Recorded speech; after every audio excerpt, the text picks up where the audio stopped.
I just wanted to serve my country.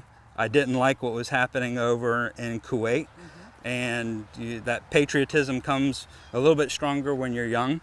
Steve Kokora enlisted into the Marine Corps during the Gulf War in 1991, but the war ended by the time he finished his training. The native Virginian stayed with the Marine Reserves until 1998, then moved to Florida. My college degree is business management with accounting specialty. And I figured I would train as an accountant, and I realized that every time I looked out the window, I wanted to be outside. With a passion for growing fruits and vegetables, his first civilian job was at Fruitscapes on Pine Island. Mango is our number one. He saw opportunity in the mangoes. In 2008, my partner and I bought this from the original owners whom we worked for at the time, and we just turned it into something that was year-round and almost on a daily basis. It's not the biggest farm on the island, but at 10 acres, it's enough to grow over 100 fruit trees and to help out his neighbors, whom he considers partners.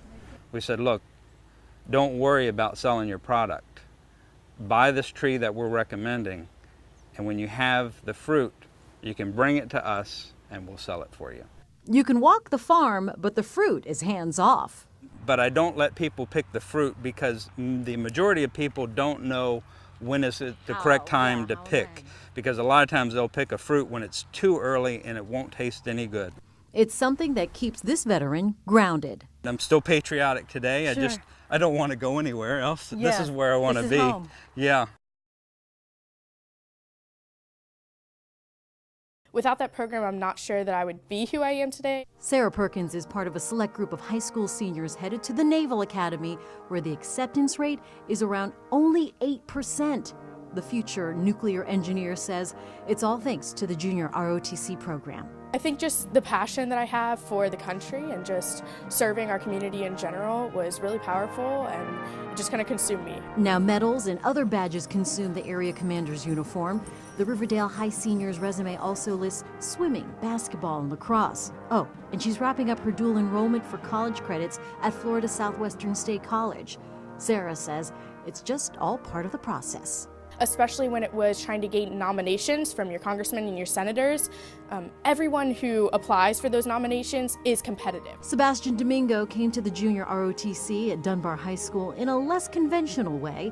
At 6 years old, he immigrated with his family from Guatemala, not knowing how to speak English or Spanish.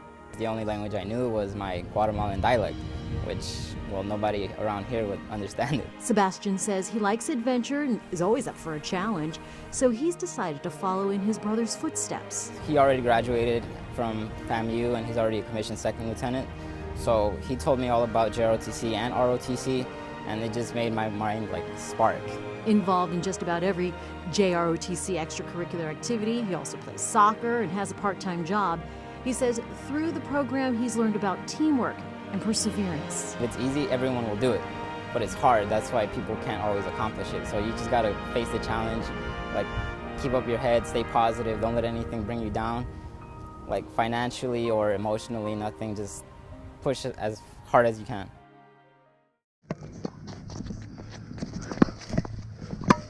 This is what it looks like from David Johnson's point of view.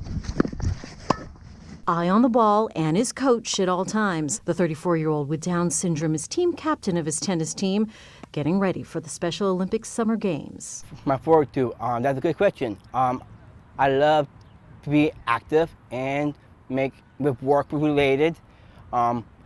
It's just being who I am. Who taught you how to play tennis? My mom and my dad, and they are my heroes. By the time David was 14 years old, he realized he loved golf and tennis. Ever since, he's been here at Ruttenberg Park in Fort Myers every Tuesday night, practicing with his teammates. It helps with new people, peers and friends, and new young athletes as well. There basically are no requirements. A mental or an intellectual disability is really all that it takes. Do you have to audition or Nope, try out? Nope. You can play? Nope, just show up. There's all different levels of capability, so everything is adapted to the athlete's needs. The challenges on court though, like when you go to the, like on my weak side with my that's my backhand, I go my backhand. When I go my power hand, that's my power hand. And when I go to the volley, I go for my winner. Good job, Dave. Thanks, Renee. Bye. Bye.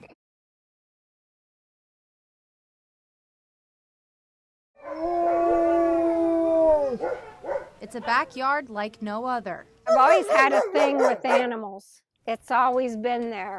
Nancy Smith isn't your typical pet owner, helping rehabilitate over 60 wild animals right from her own home. 1993 is when we got our first animal, which was a three-legged black Asian leopard. And a year later, she says wolves showed up needing a home after a nearby zoo shut down. It's just grown one animal at a time. Now, it's the Shy Wolf Sanctuary, a place where formerly abused or abandoned wild animals can find peace in their forever home. Our mission is to reconnect people and animals through education. And this is a wild canine, believe it or not.